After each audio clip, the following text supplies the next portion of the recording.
Agenda A. Penjelasan kepribadian menurut para tokoh. Yang pertama Sigmund Freud, yang kedua Carl Gustav Jung, yang ketiga Alfred Adler, yang keempat Karen Humey, yang kelima Erich Fromm, yang keenam Erik Erikson, yang ketujuh Albert Bandura. B. Pendekatan psikodinamis. Yang pertama Freud psikodinamis, yang kedua Neo-Freudens. C. The Trait Apparat. D. The Humanistic Apparat. E. The Behavior Social Learning Apparat. F. Biological Apparat. G. Cognitive Apparat. Sigmund Freud psikoanalisis.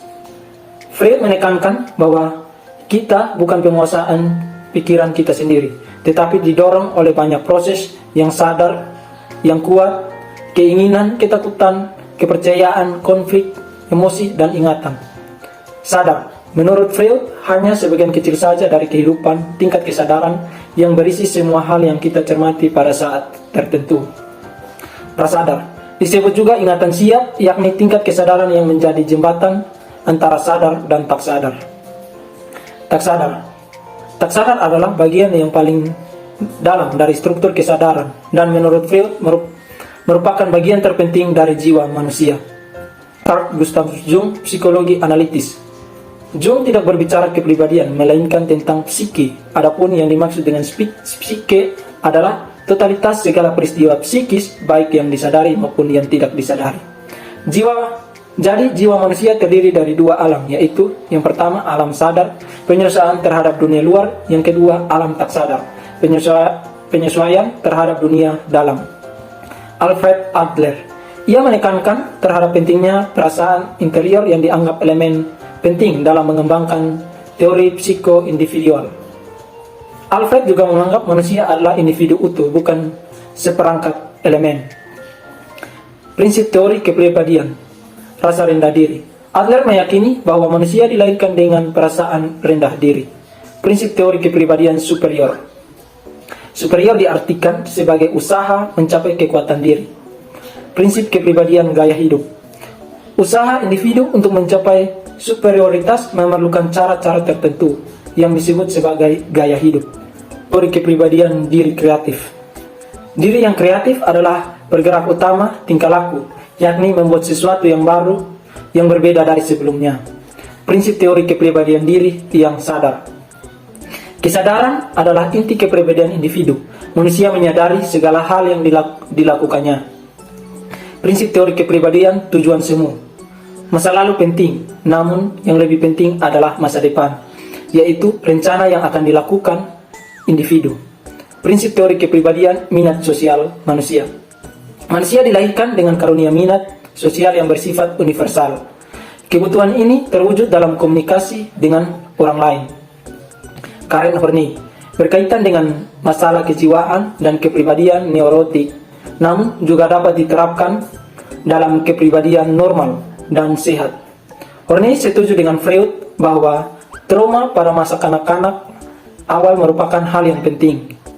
Tetapi perbedaannya dengan Freud adalah pada keyakinan bahwa dorongan sosial lebih berperan penting dalam perkembangan kepribadian. Erich Fromm, manusia pada masa modern ini telah berpisah dari kesatuan prasejarah mereka dengan alam dan juga dengan satu sama lain. Namun mereka memiliki kekuatan akal, antisipasi, dan imajinasi. Fromm mengembangkan teori kepribadian yang menekankan pengaruh faktor sosiologis, sejarah, ekonomi, dan struktur kelas. Fromm memberikan perhatian yang sedikit relatif pada struktur kepribadian. Dia juga menyimpulkan bahwa psikologi lebih baik bebas dari pengaruh terbatas teori, libido, dan khususnya konsep, identitas, ego, dan juga superego. Erik Erikson. Teori Erik merujuk kepada masyarakat dan kebudayaan jika dibandingkan dengan psikologi lainnya seperti Freud. Struktur kejiwaan, ego. Ego adalah bagian kepribadian yang mempertahankan diri dan memecahkan masalah. Ia menengahi di antara tuntutan dunia luar, ID, dan superego, dan sebagian besar tidak disadari. Berbeda dengan Freud, Erikson berpendapat bahwa mekanisme pertahanan juga dapat digunakan dengan cara adaptif.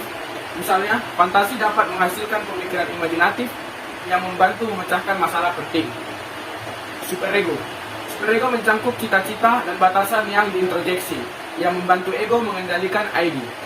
Meskipun Erikson mempertahankan model struktural Freud, ia memperingatkan agar tidak mereplikasi konsep-konsep seperti ID, ego, dan superego. Dia menekankan bahwa ini adalah abstrak, konstruksi tentatif yang dirancang untuk memfasilitasi diskusi dan pemahaman tentang kepribadian daripada entitas yang konkret dan maupun secara universal yang terletak di suatu tempat di dalam jiwa. Albert Bandura menekankan hubungan timbal balik antara perilaku, penyebab internal, dan faktor lingkungan. Struktur kejiwaan, perilaku yang diperkuat sendiri. Menurut Bandura, perilaku kita dipengaruhi oleh kriteria yang dipelajari yang kita buat untuk diri kita sendiri atau penguat diri. Jika tindakan ditentukan semata-mata oleh penghargaan dan hukuman eksternal, orang akan berperilaku seperti baling-baling cuaca, terus-menerus bergerak ke arah yang berbeda untuk menyesuaikan diri dengan pengaruh sesaat yang menimpa mereka. Kemudian, kemajuan diri yang dirasakan.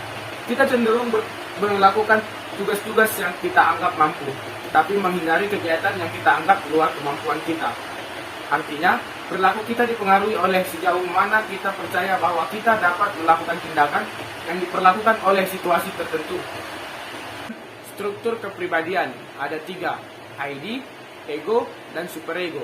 Yang pertama, ID. ID mengubah kebutuhan biologis menjadi ketegangan psikologi atau dorongan.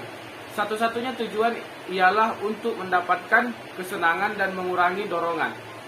Cara berpikir ID yang irasional, impulsif, dan menghasilkan citra dikenal sebagai proses utama. Yang kedua tadi ada ego. Ego mencangkup kesadaran, prasadar, dan tidak sadar. Ego merupakan komponen kepribadian yang dapat berinteraksi dengan lingkungan. Hubungan antara ego dan ID adalah intim dan kompleks. Superego.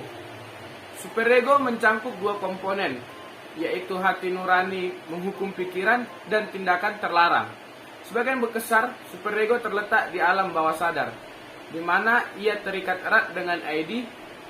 Dengan ID mengutuk impuls terlarang ID sama parahnya dengan perbuatan buruk yang sebenarnya, tetapi secara langsung hanya dapat mempengaruhi ego. Psikoseksual sendiri dibagi menjadi 4 bagian. Yang pertama adalah tahap lisan, di mana selama 12 hingga 18 bulan pertama kehidupan, hasrat seksual bayi berpusat di sekitar mulut, lidah, dan bibir. Menghisap payudara dan botol tidak hanya memberikan nutrisi, tetapi juga kenikmatan erotis. Namun, kesenangan hanyalah bagian dari cerita. Frustasi dan konflik tidak dapat dihindari karena makanan tidak selalu muncul ketika anak lapar. Yang kedua adalah tahap anal, yaitu pada sekitar usia 1-2 tahun, bayi memperoleh kendali atas pengusiran duburnya. Sebagian besar libido terlepas dari zona oral dan mengalirkan anus dengan anak memperoleh kepuasan erotis dan sensasi tubuh yang terlibat ekskresi sehingga anak dapat mengontrol lingkungan dengan menyumbang atau menahan membuang air besar. Tahap yang ketiga adalah tahap uretra, yaitu tahap ini tidak jelas berbeda dari tahap anal. Freud relatif tidak banyak bicara tentang hal ini. Saluran yang membawa urin dari kandung kemih sekarang menjadi zona erotogenik. Anak harus belajar mengendalikan dorongan urin dan konflik muncul dari masalah mengompol. Terakhir adalah tahap palik, yaitu pada usia 2-3 tahun, anak laki-laki belajar untuk menghasilkan sensasi yang menyenangkan dengan cara manual, yaitu merangsang organ seksualnya. Ini yaitu tahap genital, memiliki tujuan perkembangan normal, dan mewakili kematangan psikologis. Batas usia sebelumnya ditentukan dengan tepat karena tahap psikoseksual berbaur bersama. Tanpa titik yang jelas di mana yang memberi jalan ke berikutnya. Tahap ini terutama berhubungan dengan dorongan erotis dan tidak ada tahapan psikodestruktif yang sesuai. Penekanan pada seksualitas kekanak-kanakan dan masa kanak-kanak mungkin tampak radikal, tetapi psikoanalisis menganggap ini sebagai fakta yang jelas dan terbukti. Aplikasi lebih lanjut dari teori tafsir mimpi. Freud menganggap mimpi sebagai jalan kerajaan menuju alam bawah sadar. Dia menyimpulkan bahwa interpretasi mimpi mungkin merupakan teknik yang paling penting dalam mengungkapkan psikoterapi. Dan dia merekomendasikan agar kita semua belajar untuk memahami bahasa-bahasa mimpi. Mimpi adalah komunikasi penting dari diri kita sendiri kepada diri kita sendiri. Yang berikutnya adalah psikopatologi. Freud menerima definisi Freud tentang kesehatan mental sebagai kapasitas untuk mencintai dan bekerja produktif. Dia juga setuju bahwa psikopatologi mewakili perbedaan dalam derajat, bukan dalam jenis. Fenomena yang kita amati pada orang neurotik pada prinsipnya tidak berbeda dengan apa yang kita temukan pada orang normal. Mereka hanya lebih ditekankan, jelas, dan seringkali lebih mudah dijangkau oleh kesadaran orang neurotik daripada orang normal. Psikoterapi dan reformasi sosial. Fromm menerima banyak prinsip dan prosedur psikoanalisis Freudian, termasuk kebutuhan untuk membawa materi bawah sadar ke kesadaran, asosiasi bebas, resistensi, transferensi, kontratransferensi, bekerja melalui dan pentingnya interpretasi mimpi. Dia juga berbagi keyakinan Freud bahwa psikoanalisis tidak cocok untuk semua orang. Juga tidak dapat menjamin peningkatan. Fromm lebih memilih untuk membuang neurosis transferensi bagaimanapun dan membuat pasien memandang analisis sebagai manusia sejati. Dia menyukai teknik Adlerian dan ingatan awal. Dia berbagi pandangan Horny bahwa wawasan harus dicapai pada tingkat intelektual dan emosi agar efektif. Terapi analitik berusaha membantu pasien menggantikan orientasi produktif yang dipilih dengan orientasi produktif, seperti dengan meningkatkan narsisme demi cinta. Untuk sebagian besar resep psikologis, Fromm mengacu pada masyarakat daripada individu. Dia memperingatkan bahwa berkurangnya pasokan makanan di seluruh dunia, kerusakan lingkungan akibat pengaruh seperti mobil dan pestisida, dan proliferasi senjata nuklir telah membawa kita ke krisis yang mengancam kelangsungan hidup spesies kita. Perspektif biologis atau perspektif pendekatan biologis yaitu sebuah pendekatan psikologi yang menekankan pada berbagai peristiwa yang berlangsung dalam tubuh yang mempengaruhi perilaku, perasaan, dan pikiran seseorang. Perkembangan kepribadian menurut teori Horny.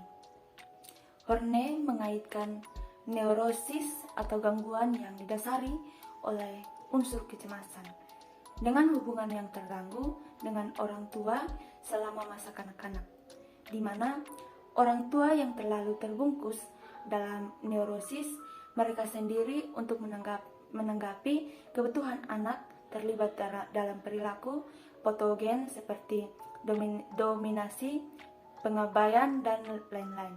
Oleh karena itu, anak mengembangkan rasa sendirian di dunia yang tidak ramah dan menakutkan. Sebagai akibat dari kondisi buruk di masa kanak-kanak, anak tidak mengembangkan rasa memiliki, bukan rasa kita, tetapi rasa tidak aman yang akut dan firasat yang suram. Untuk mengurangi kecemasan ini, anak dapat memilih salah satu dari 3 arahan, yaitu pergi ke arah orang, melawan orang, atau menjauh dari mereka.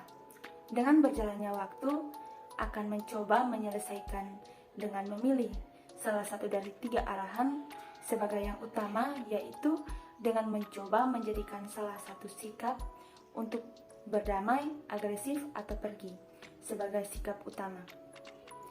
3 aplikasi utama dari teori tersebut yaitu 1. Sakit saraf. Anak mencoba untuk mengurangi kecemasan yang menyakitkan dengan melebih-lebihkan salah satu dari 3 karakteristik utamanya, seperti ketidakberdayaan, agresivitas, atau pelepasan. 2. Psikoterapi. Psikoterapi ini untuk menggali dan menyelesaikan konflik batin pasien yang sangat tertekan. Pasien harus belajar bahwa solusi neurotik yang dianggap menyelamatkan nyawa sebenarnya merugikan diri sendiri, bahwa solusi tersebut menyembunyikan kekuatan lawan yang kuat serta keinginan dalam perasaan sebenarnya dari penderita. 3. Seksualitas wanita. Organisme yang dibangun secara biologis untuk wanita tidak dapat diatur secara psikologis oleh keinginan untuk atribut maskulin. Ia berpendapat bahwa pengaruh budaya menyebabkan perempuan melihat diri mereka sebagai inferior dan subordinat. Pendekatan kognitif. Kognitif adalah kemampuan untuk mengembangkan kemampuan rasional di mana seseorang cenderung bersikap dan bertindak berdasarkan logika dan nalar manusia.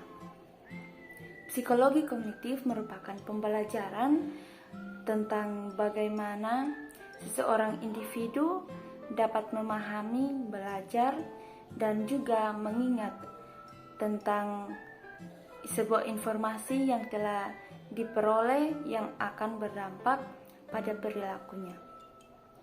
Ada dua teori perseptual dalam psikologi kognitif, yaitu A. Persepsi konstruktif, di mana persepsi ini disusun berdasarkan anggapan bahwa selama berlangsungnya persepsi, kita akan membentuk dan juga menguji hipotesis-hipotesis yang berhubungan dengan indera yang kita ketahui. B. Persepsi langsung.